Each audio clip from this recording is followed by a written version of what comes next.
Hello, I'm Dr. Lisa Belisle, and you are listening to or watching Radio Maine.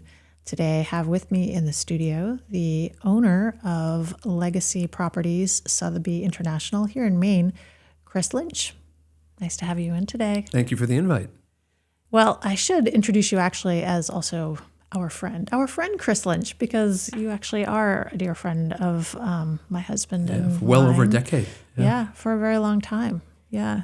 And I think there's been a lot of intersections over time, not just because of the work that you do, but also the intersections amongst the business and kind of local connections. And you went to Bates. I did. I went to Bowdoin, of course, you know that. So there's always That's that fine. ongoing. It At is least fine. you didn't go to Colby. Right, exactly. Yeah.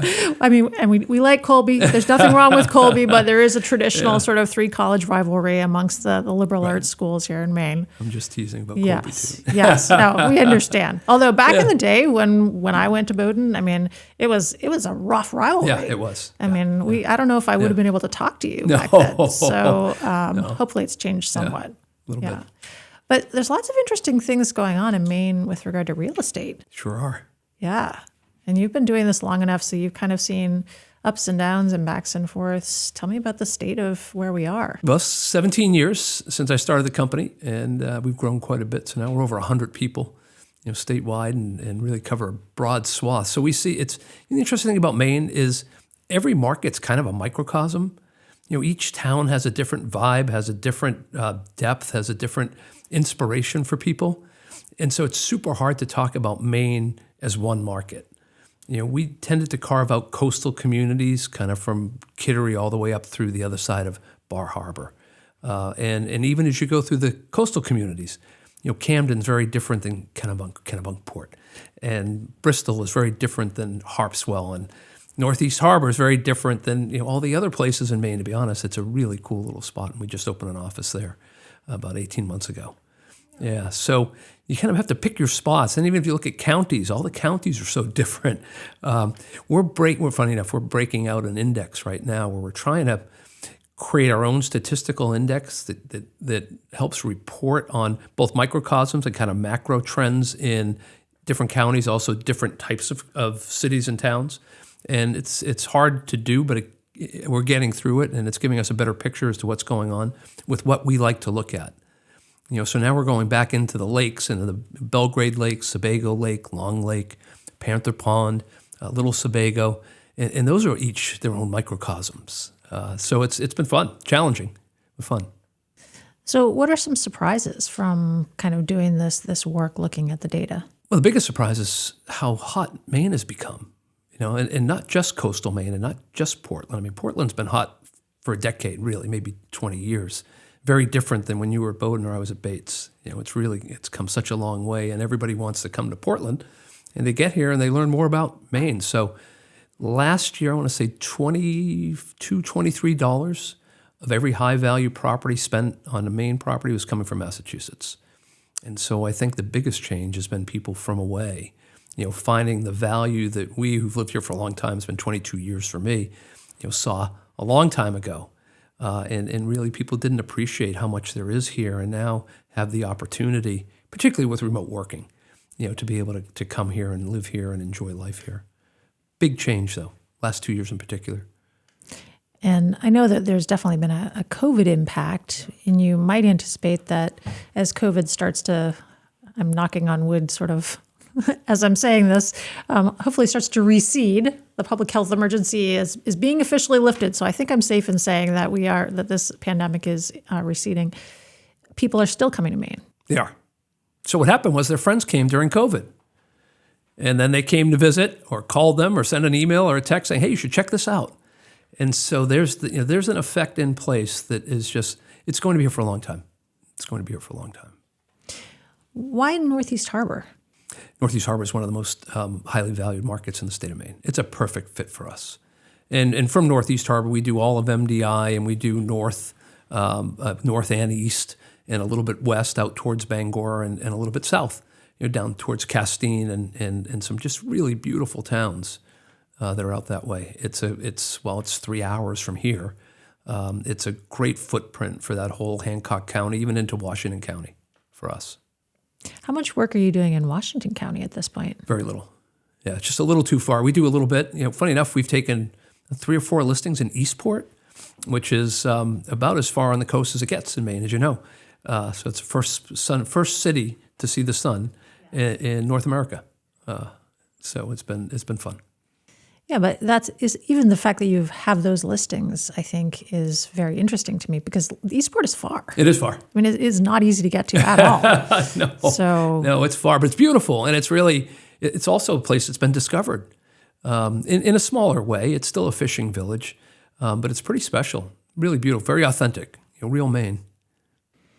So one of the things that, as you're talking about this, I'm thinking about, because I come from healthcare, obviously, is do we have currently the infrastructure to support people who are coming from outside of the state? And I don't know if you have opinions on this or not. I mean, I think people look for, depending upon how old they are and where they are in their lives, they look for healthcare, education, access to venues, entertainment, hospitality, food. So are you seeing things start to shift as a result of people coming in from other places? So not yet, but I think you're on to something. I think Maine had a lot of infrastructure for how few people were here, right? So you could argue for many, many years we had more schools than we really needed. Now they're filling up. We had more hospital beds than we really needed. Now they're more closer to capacity. I called it the Noah's Ark of life. There was 2 of everything, right? And we really only needed 1.5. And now we're at the point where I think we have two of everything, and they're largely filling up. Yeah. So, but we're close. I mean, if you think about it, there's really only one major highway in the whole state, and then there's 295, which runs nearby, but not really a major highway. It's probably 35 miles long, something like that. We could probably, there's infrastructure's light here. So it'll be interesting to see how we handle that, because I know, again, going back to the healthcare example, so we're trying to bring in doctors, nurse practitioners, physician assistants to the part of Maine that I work with, which is sort of Augusta, Waterville area. Mm-hmm. And they will come visit us and they'll say, oh, it's a lovely spot. We love your hospital. We can't find any place to live. So there's no place for them to live. But then we have other people who are able to kind of have reemerged or looking for healthcare. So we're now at a place where we need more doctors. We need more nurse practitioners, nurses, medical assistants, all of the people. We don't have any place to put them if we bring them from somewhere else. And there really just aren't enough of the people who are homegrown quite yet to take care of the population that's coming in. There's not nearly enough new building going on here. Yeah. And no one's leaving. Right. So we have no one leaving, a lot of people coming, wanting to come. And so it's really put some pressure on that's why housing prices have gone up so much. And they're going to have a really hard time going down. That's probably the question I get the most is, are prices going down? And it's just hard for them to go down. There's still 5, 6, 7 buyers for every good property. We talk about the 3-legged stool, good home, good location, good price. And there's lots and lots of buyers at every price point, pretty much all over the state for a property that has those 3 legs of the stool. Yeah. So you came in as somebody from finance when you started. That was your field originally. Yes, it was. Yeah. And it was a bit of a risk for you when you moved to Maine, started this business. I didn't realize how big a risk it was at the time. Tell me about that. It's a big risk. I gave up everything. I gave up my job. I gave up my house and packed up the family. We moved to Maine and just started prospecting for a new life and a new job and a new, just a whole new idea of what the next 20 years, which we've just completed now 22 years here, were going to be like. But I didn't factor. I was 39 years old. It just didn't seem like a big risk at the time. So we did it and never looked back, not once. And you, if I'm calculating back correctly, it seems like you had to weather the 2007-2008 storm. Yes. That was a big storm. So I started the company in 2006, grew very quickly, opened 4 offices, got to 45, 50 agents by the end of 2007. And then business just stopped. Not only was there a housing crisis, but there was sort of a liquidity meltdown globally, which was impossible to do real estate in any meaningful way. And it was a disaster. It was really awful. I never doubted what I was doing was going to work, but everybody else did. Especially my wife and kids. Yeah, friends. I still run into people around Portland saying, I can't believe you made it. I never thought that was going to succeed. Yeah, someone very recently, funny enough. Yeah. So how do you respond to that? I mean, so if your wife, God bless Laura for kind of being there and sticking it out, and that's it. But when you're the person and you've assumed the risk and you're in your early 40s and people are saying, oh, this isn't going to work, it's not working for any of the rest of us, how do you respond to that? And how do you... And 4 young kids. And 4 young kids. Yeah, I didn't want to keep going and piling it on, except I guess in retrospect, you've been successful. Yeah. But at the time, as you're going through it, what are the sort of internal resources, or what do you have to tell yourself? The reason I started the company was I thought there was a need. I mean, I thought that the Maine, coastal Maine, real estate in Maine, the Maine lifestyle was underappreciated. I thought it was undermarketed. I thought it was undervalued. I thought there was a room for a better presentation, for more investment, more infrastructure. It just seemed to me it was and again, at the time, it seems like I was the only one seeing that. I was crazy enough to do it, but that there was a real opportunity to do more with what we had here. It just looked like, it had to be, and for a while, I couldn't prove that I was right. It took a long time, but I really believed in it. I just thought if we kept doing the right thing, even though in 2008 and 9 and 10 were really tough, I just kept investing, kept growing. When you say you kept investing, you're reinvesting the resources not only from your organization, but also from, I'm guessing, personally. Well, there were no resources from the organization. Oh, so I guess you just kept Personally, putting your own money into it was there. my kids' college fund, which has since been replenished, and 3 of them are out. Yeah, but for a while, it was basically, that was our savings, right? We were saving for our kids' college. And I said, this is, but time to do something different, do something new. It was an idea that made sense to me. It was the stick-to-itiveness that really made the difference. So where does that come from in you? I don't know, but it can be a problem sometimes. Yeah, I hate to give up. I hate to lose. Hate to lose. I hate to lose. Yeah. So there's something about the challenge of it, and maybe even people saying, oh, we don't think this is going to work. We don't think this is a good idea. And I would say, and again, I heard that a lot. And I would say, you might be right. Call me back in a year. We'll know better by then. That's right. Yeah. But I was really convinced, and maybe delusionally so. I was convinced. Yeah. Well, it's interesting too, because again, you come from finance. You're a numbers guy, so you need numbers to be able to say, typically, this is going to succeed. And yet here you are saying you didn't really have any information that suggested that you actually would succeed. No, I had a plan, and the plan was, first year grow, which I did, and I knew we wouldn't make money. Growth is expensive, and then the second year to grow. And I knew I'd lose money because growth is even more expensive in the second year than it was in the first year. And then the third year, I would be breaking even. And what I didn't predict was a 3-year global financial meltdown. And that changed it quite a bit. And I've been through, again, I worked in the bond business, so I've been through cycles. I've been through interest rates going up, interest rates going down, making money, losing money. And I know cycles, are cycles, that they usually don't last forever. That was a prolonged and very deep cycle. It was really unpleasant, really was. I'd be kidding if I didn't tell you otherwise. Yeah, it was hard. It was hard. And then 2011, all of a sudden, everything, I felt like everything we had done just came to life. I mean, it was July 4th weekend, 2011. Yeah, and it just, all of a sudden, our signs popped up everywhere. We've been prospecting, and our agent base was growing, and our customer base was growing. We're getting repeat business from 4 years ago, and it's just, all those little things just, it takes a while. And that was the other thing. I think I was maybe a little naive as to how long it takes to start a new brand, grow a new company, and get that acceptance in the marketplace. It seems so obvious to me. I thought it would take 6 months, but it didn't. That was going to take 3 years without the meltdown. It took 6 instead. So I think that's something that a lot of people struggle with, is when to give up versus when to say, okay, I'm going to hang in there. And you obviously chose the hang in there. Other people don't. But you never know what that point is. No. I mean, there is a break point. And fortunately, I never got close.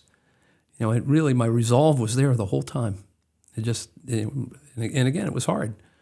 It was hard, but my resolve was there. I just knew that if we kept doing it, if you do the right thing long enough, I mean, cliche, but it comes back. And we just kept doing the right thing.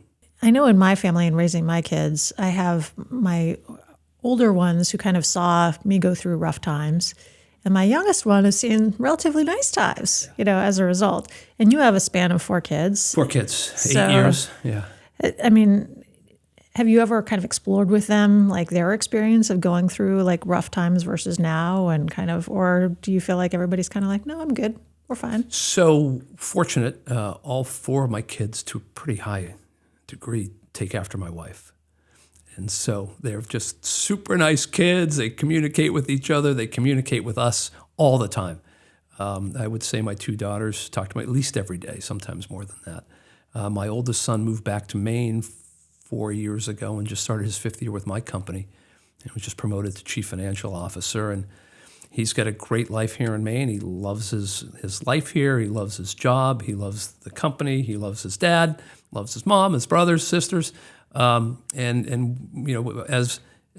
they've grown, they've gotten even more close to each other and to us, which is interesting.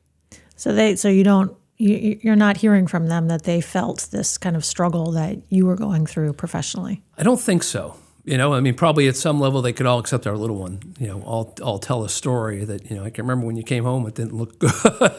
But they've never verbalized that to me, and I didn't, I tried not to bring work home with me. I really didn't. When we got home, we all sat down to dinner every night. We all had lots of things to talk about. We had school, we had kids' sports, we had, what we were going to do next as a family. And so we never really had to get into, boy, this is tough. Yeah.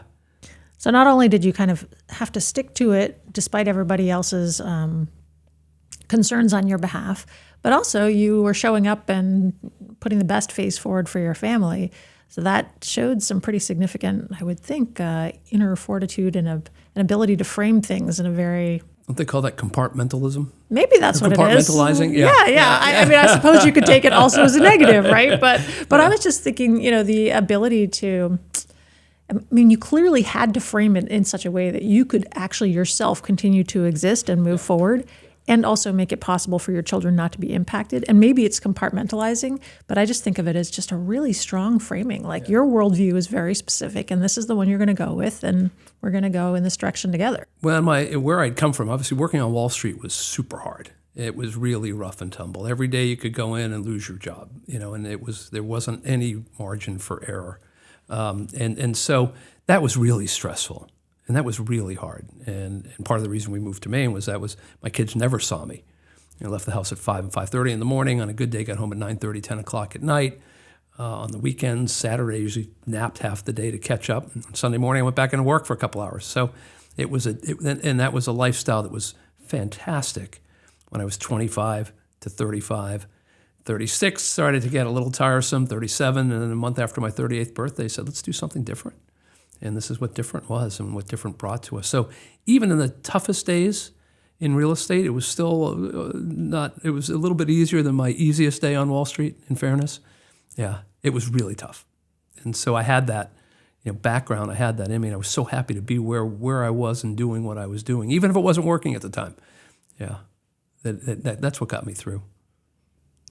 I'm interested in your experiences in leadership, because if what you're describing is going from kind of a much smaller or manageable organization to now 100 people, that's like, and is this 100 agents that are working? 100 agents. So that's 100. And about 12 employees. Okay. So that's a lot. You're talking managing a very large group of individuals, and I'm sure that you're not day-to-day managing every single one of these people yourself, but it still requires leadership skills that I think are more highly developed than perhaps people understand. Leadership's an interesting thing. Yeah, and I went from 400 people under me, but I had department heads on Wall Street, to 0, and now up to 100. And most of the 100, I have a chief operating officer, I have a chief financial officer, and I have a broker services or brokerage manager, and that's our infrastructure. I don't have, in 5 of my 6 offices, I don't have in-office management. I manage those offices along with my team. Real estate agents, by and large, are independent contractors. They like to do their own thing. They work for themselves. They're focused on themselves, and we try to let them do what they need to do and not burden them with responsibilities, management responsibilities, and trying to get people around them to focus on their priorities. And so we do that at the corporate level. And that's been a huge difference between us and other real estate companies. Most of them have in-office managers, in-office management. Oftentimes they are or were top producing agents, and they just ran out of things to give them. And so they said, we'll put you in charge. And management is different. Management is, you have to put your people's needs and their desires and their goals ahead of yours, right? So I have a list of things every day that I need to do. Very few of them ever get done. If someone has a problem, my agenda comes second. And I think that's the most important part of management. I'm also interested in the fact that, you're describing people who work independently, which is excellent and wonderful. And I love working with high-performing people, and I do, because I work with doctors and nurse practitioners and other people who are very high-performing, very intelligent, very motivated. And also, there's still a need to maintain a culture. There's, in your case, the need to maintain a brand. So you're kind of doing parallel processes there. Yeah, it's something we talk about a lot, and we review every year. Funny enough, this time of year, kind of mid-December really to mid-January is our let's look back, let's look forward, right? And what we realized is we're very, very particular about who we bring on. Even though they're independent contractors, there's a lot of business models out there. It's just if you get a license, and certain real estate companies will hire you whether you have any potential or talent or not, and you either sink or swim. We only hire swimmers. Most of them have to have swam before, and we have high functioning people who. What makes us different is all of our agents, without exception, are pulling the rope in the same direction. We don't have big teams that will kind of disrupt the culture and the organization. We really work super hard to make sure the individual gets seen, the individual is recognized, the individual is assisted every way that they need to be as successful as they want to be. But we're people first and real estate agents second. And while that may seem subtle, it's not. We have really, really good people. When you put good people with a good brand, with pretty good management, and a good company, it just works. It really works. Well, having worked with several of your agents and also personally familiar with your agents, that definitely comes through, that the importance of relationships and the importance of sort of really being known as an individual versus just a client, at least from my vantage point, which is really important, really powerful. I don't go to a lot of real estate events. I go to some, but the ones I do, Greater Portland Board of Realtors, Maine Association of Realtor events, they're great. But what I love most about them when I go, I talk to agents from other companies, and they all consistently say, I love working with your agents. And to me, that's the biggest compliment I can get at an event like that. Really, really proud of everybody that I work with. So do you ever think about, if you've been doing this company for 17 years and you've now expanded across the state, do you ever think about the number of places that you drive by that you're like, oh, we touched that place and that place and that place and that place? Yeah.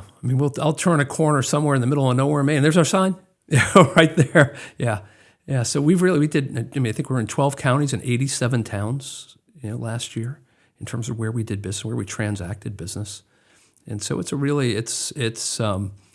pretty neat. Most of them are beautiful places and beautiful locations. Yeah. And we are expanding. We now do business in New Hampshire, mostly in the Seacoast, and we just added an agent that's further up in what they call the Upper Valley, which is near Hanover, New Hampshire, and Dartmouth College up that way. What do you think the opportunities are in your field over the next 5 years, let's say? So you hit on one earlier, really. Could be development. Maine does need more residential development. There is plenty of land to develop. Maine's, in certain places, has grown hostile to development, which is hard. City-town regulations make it very difficult for people to build homes, even developers to build homes, certainly speculative builders to build homes and actually make a profit. And so regulations, hopefully the state and some of the cities and towns that have been very strict with regulations will start to loosen up, recognizing that no one's going to build there and no one's going to be able to live there unless we can afford to build there and people can afford to buy there. So the biggest opportunity, I hope, is on the legislative side, local and state. Have you seen any shifting in the Portland area as far as that's concerned? Because I know that new builds, there's just not a lot of that going on. Yeah. So Portland obviously has been probably one of the more legislatively aggressive cities, certainly in Maine, but maybe even in the country. And there was just a conference, the Merida Conference, which is the commercial real estate conference, big conference every year. And what came out of that, there were a lot of headlines that came out of that, but that Lewiston, Auburn which has struggled for many years, particularly Lewiston, is doing really well, and that the city has grown very developer-friendly, much more business-friendly, and is now starting to pick up the people who weren't going to develop or thinking about developing in Portland, and now they're looking at Lewiston as being a great place to help the community, but also make a profit. Portland, it seems like, is making some positive strides, but maybe not quite as many positive strides as other places. I think Portland is increasing regulation and making it harder to develop. Oh, so the opposite of what I just said. Yeah, it's the opposite. Yeah, it is. So, rent control is making it hard for the property owners, or a lot of people that, and then it just, it's a cascade. I mean, rent control has been tried in many other places around the country, and my understanding is it hasn't worked very well just about anywhere. But who knows? Maybe it'll work better in Portland, but that remains to be seen. But there's a lot of regulation. It's super hard. It takes a long time. It's expensive. There's a lot more information. There's a lot more that the developers have to give to the community before they can get a permit to build. And then the neighborhoods, by and large, are hostile to development too. So, while there's a demand for it, maybe even an unlimited demand, or close to unlimited demand for people who want to live in Portland, it's hard to develop there. Yeah, and I find that somewhat distressing, to be honest. I'm sure you probably do too, but because I think about all the large companies that have been able to create beautiful locations in Portland. I mean, I even look at the VA, the Veterans Administration. Yeah. They have a beautiful new location in the middle of Portland. Even has some parking, which is amazing. Not always the case in every VA. But if you want to work at that VA and you can't afford to live in Portland, you're commuting from somewhere else. Yeah. Or any of the companies, really. Yeah. And commuting distance to Portland's gotten very expensive for all the aforementioned reasons. We run out of space here, people start moving west. They move to Westbrook, then they move to Gorham, then they move to Standish, then they move to Buxton, then they keep going farther afield or up to Gray and New Gloucester towards Auburn. I know in your field, the doctors who are on call sometimes particularly want to be close to the hospitals. So they don't usually want to be more than 15 minutes, 20 minutes in case they get called to an emergency. And most of the hospitals are in areas that are pretty popular.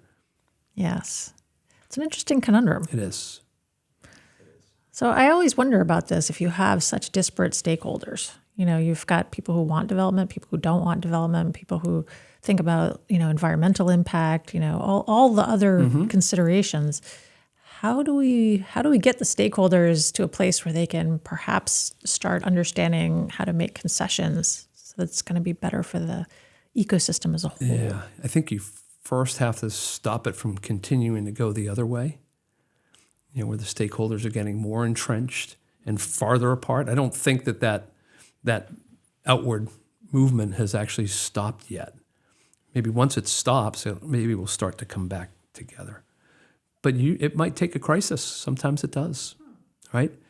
I mean, if everybody wakes up in the morning and says, it's going to be okay today, that really doesn't force change. It doesn't. And so far, I think most everybody in Maine still wakes up and says, by and large, on average, it's going to be okay today.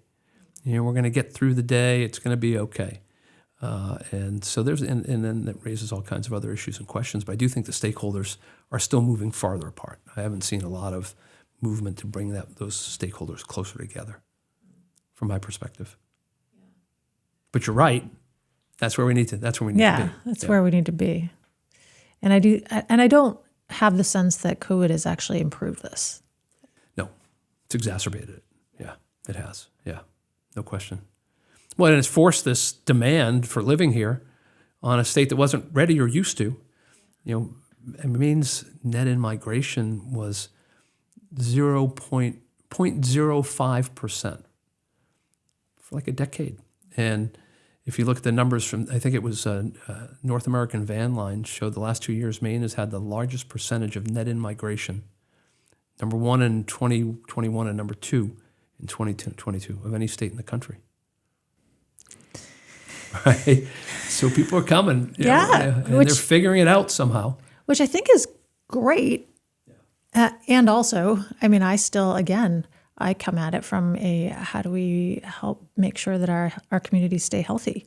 Yeah. We currently, my field, healthcare, not only can we can't really get enough people to come here in the first place. Once we get here, there aren't enough places to put them to actually live so that they can work for our organization and other healthcare organizations. And then how do we help them to stay? I mean, I think this idea of how do we make sure that we have ongoing good healthcare, education, other community resources, for me, I just think it's such a critical issue right now that It is. I don't know if that's the crisis point when we stop being able to take care of people because we haven't addressed the need for development. Well, it puts a lot of pressure on the healthcare system to potentially get into other businesses. If you buy a hotel in Bar Harbor, none of your employees for the summer can afford to live there, and there's not a lot of housing for employees in that market. And that's just one example. There's every city and town up and down the coast of Maine has it. There in particular, it's one that the hoteliers buy properties in and around over time, and they house all their own staff. Right, so they're in the hotel business. They really didn't want to be, in the landlord business in a meaningful way for seasonal staff, but that's what they have to do to get them housed and to run their business. And maybe these other organizations and industries are going to have to do more of the same, be more creative, be more energetic about solving their own problems, as opposed to waiting for the stakeholders to come together and solve them for them. Yeah, I mean, considering the margin that healthcare is running right now, I don't know how we would afford to have us get into more of that business. I understand. Yeah. Well, we've now generated even more questions than I had before we started. So that's okay. I mean, that'll be our next show. That's right. We'll figure out all the problems of the world and then we'll move forward. But I mean, I do enjoy having this conversation with you because I think I like hearing. We went from Maine being this sort of aging population, and we didn't actually have the resources to care for people because the aging population doesn't actually have the financial wherewithal to help care for themselves. But now we have people, when you bring them into the state, we can actually contribute to the tax base and contribute to the local economy, and maybe we can actually take care of people from Maine. So I like the it's kind of a good and a bad thing. Like there are new people we are going to take care of, but the new people who are coming in, maybe they're helping us take care of the people who are already here. There's no question. I just don't know how to make all the. Yeah. But it's also where the building blocks. To your point, the resources is where are the people who need independent but helpful living situations, and then where they might need a nursing home or they might need memory care. And again, it's not. They said it was Noah's Ark, right? There was kind of enough for everybody who needed it going back 5 years ago, and now there's been a lot of people who were going to move out of the state of Maine and said we're going to go somewhere else. We're going to somewhere warm, right? That's what we hear a lot. And people were getting, particularly in their 60s, 70s, and even 80s, 3-4 years ago, said, we're going to put our house in January of 2020. We're going to put our house on the market in the spring, right? March of 2020, COVID hits. So they didn't want people in their houses. They didn't want to go. They couldn't go elsewhere to look for a home. So they, and that went on for an extended period of time. And there are people who wanted to buy, but they couldn't come here. And they didn't want to go into people's homes that people lived in. And so we had this whole sort of a lock on people. And many are still saying, so they were all saying, well, we're going to sell as soon as COVID's over. And I don't know if COVID's over yet or not, but it's mostly over, it seems, for most people. And then over the last 6 or 7 months, we've had mortgage rates go from 3% to as high as 7%. Now they're about 6.25%. And so now if you sell, you pay off your 3% mortgage, you take a 6% mortgage, and you lose about $300,000 worth of buying power. So you sell your home, you buy something $300,000 less, but your mortgage rate doesn't go down. And so now people are staying for that reason. So we have people that have been here 3-4 years who decide they were going to sell that still haven't put their house on the market. And that backlog is preventing that whole cycle of turnover. Not just here, it's happening in other parts of the country as well. Yeah. So I guess I'm going to go back to what you said before, is that everything runs in cycles. Mm-hmm. So let's not panic. We have some new problems and some problems that we've probably dealt with before, but we'll get through this. We'll figure it out because everything runs in cycles. It'll be okay. And Maine sometimes moves so slowly that we miss cycles altogether, right? So right now, I've been other places recently where the market is, the real estate markets are softening, inventory's building aggressively, prices are going down. And now we're starting to get buyers coming here from those places thinking that Maine's the same way. And it's not. Maine prices haven't gone down. Our market's strong, it's stable, which will create, to your cycle point, it will create opportunities for those people now to go elsewhere, right, and buy something of value for less than they could have during the pandemic. And that's that break that we need to create opportunities for people to sell and get to where they wanted to get to 3 years ago. Charleston, South Carolina, Naples, Florida, two very popular places for Mainers to go. Savannah, Georgia, which I know you know. Yeah, and those beautiful places that are nice in the winter too. Not that Maine isn't. I love Maine in the winter. Well, it'll be interesting to see how things evolve over time. Mm-hmm. And it'll be interesting to check in with you in a year or so. Let's see where things go. I think a year is about right. And I think we're going to wake up and say, boy, we did really great. Yeah. Yeah, we did really well. We weathered the storm.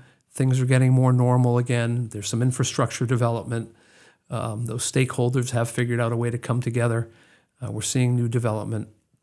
And there are different areas that have been particularly thoughtful about trying to get more people and more development. And other places, as you know, we're happy where we are. We don't need to make any changes. And so that's all gonna unwind, and people are gonna have to come together to figure out a way to make it all work. All right. I'm gonna take that as the gospel truth. Well, I've really enjoyed getting to have this time with you. I know you're a busy person, so spending time with you to learn more about what's been going on in your business. Well, great to see you. It's good to see you. I've been speaking with Chris Lynch, who is the owner of Legacy Properties Sotheby International here in Maine, and I encourage you to learn more about his organization. We actually have taken advantage of their services. They are wonderful brokers, and Chris is a wonderful individual, and I thank you for coming in. Well, thank you for having me. We'll see you in a year. Yeah, see you in a year. I'm Dr. Lisa Belisle, and you have been listening to or watching Radio Maine.